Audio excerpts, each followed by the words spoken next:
بادشاہ وقت آیا نذرانہ دینے، وقت کا بادشاہ نذرانہ دینے آیا. وہ کہتا ہے میں رستے میں سوچ رہا تھا کہ اگر تم نے سیب کھلائے نا، سیب کا موسم نہیں، پھر تو ولی اللہ ہے، اور اگر سیب نہ کھلائے تو پھر نہیں میں مانتا. ٹھیک ہے نا جی، جس طرح کے آج مرید ہوتے ہیں لوگ. کہتے ہیں سیب کھلائے تو پھر بادشاہ تھا نا. تو کہتے ہیں میں 2 تھیلیاں شرفیوں کی بھی لے گیا کہ پیر صاحب کو پیسے دوں گا تو ذرا نرم بھی ہو جائیں گے میرے حق میں. پیر ہو جاتے ہیں نا نرم، اللہ ماشاءاللہ. کہتے میں گیا تو میرے دل میں خیال تھا اگر آج بے موسمہ سیب کھلائیں تو ولی مانوں گا. کہتے غوث اعظم نے یوں ہاتھ اٹھائے، موسم بھی نہیں تھا پر 2 سیب ان کے ہاتھوں میں آ گئے، اور آپ میری طرف سیب بڑھا کے کہنے لگے ولایت کو سیبوں سے نہیں تولنا چاہیے، تو سیبوں سے تولتا پھرتا ہے، یہ تو اللہ کی رضا والا کام ہے. یہاں کو تاجر تھوڑی محنت کرے، کھاد شاد ڈالے تو وہ بھی بے موسم پھل اگا لے گا. تو کس چیز سے میری ولایت چیک کر رہا ہے؟ یہ پکڑ چھری اور یہ پکڑ سیب اور کھا.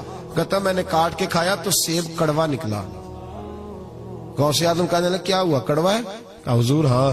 تو نے اپنے ہاتھ سے کاٹ کے ایک ٹکڑا دیا، کہ کھاؤ. کھا کے کہنے لگا حضور آپ کے والا تو میٹھا ہے، تو سیب تو دونوں غیب سے آئے ہیں، تو میرا کڑوا کیوں ہے؟ آپ کا فرمانے لگے غوث اعظم دونوں ہی میٹھے تھے، ایک کو ظالم کے ہاتھ لگ گیا تو کڑوا ہو گیا ہے، میٹھے دونوں ہی تھے. تو ظالم ہے نا، ظلم کرتا ہے، تو تیرے ہاتھوں کی وجہ سے کڑوا ہو گیا، ایک ہی تھے.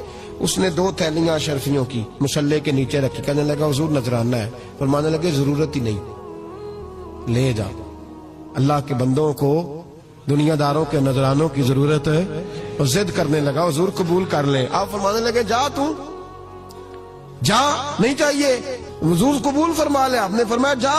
کہا حضور لے لیں، آپ کی مہربانی. فرمانے لگے اپنے کپڑے دیکھ اور میرے دیکھ، اپنی روٹی دیکھ اور میری دیکھ، میں تجھ سے اچھا کھاتا ہوں، تجھ سے اچھا پہنتا ہوں، میرا اللہ مجھے تجھ سے بہتر دیتا ہے، تو جا تو.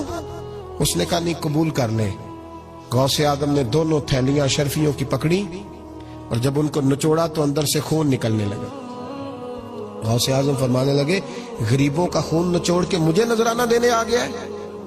غریبوں کا خون نچوڑ کے. پیر صاحب نے کبھی پوچھا نہیں فیکٹری والے سے کہ تم مزدوروں کے ساتھ کیا علاج کرتا ہے. پیر صاحب نے کبھی سوال نہیں کیا کہ یہ جو لے کے آ رہا ہے کہاں سے لے کے آ رہا ہے. غوث اعظم رضی اللہ تعالیٰ عنہ فرمانے لگے میں تیرے پردے نہیں کھولنا چاہتا تھا، تو باز ہی نہیں آ رہا، غریبوں کا لہو نچوڑ کے تو مجھے نذرانہ دینے آ گئے ہو. فرمایا نکل جا، ورنہ یہ خون اتنا بہاؤں گا کہ تو بھی بہہ جائے گا، تیرا محل بھی بہہ جائے گا.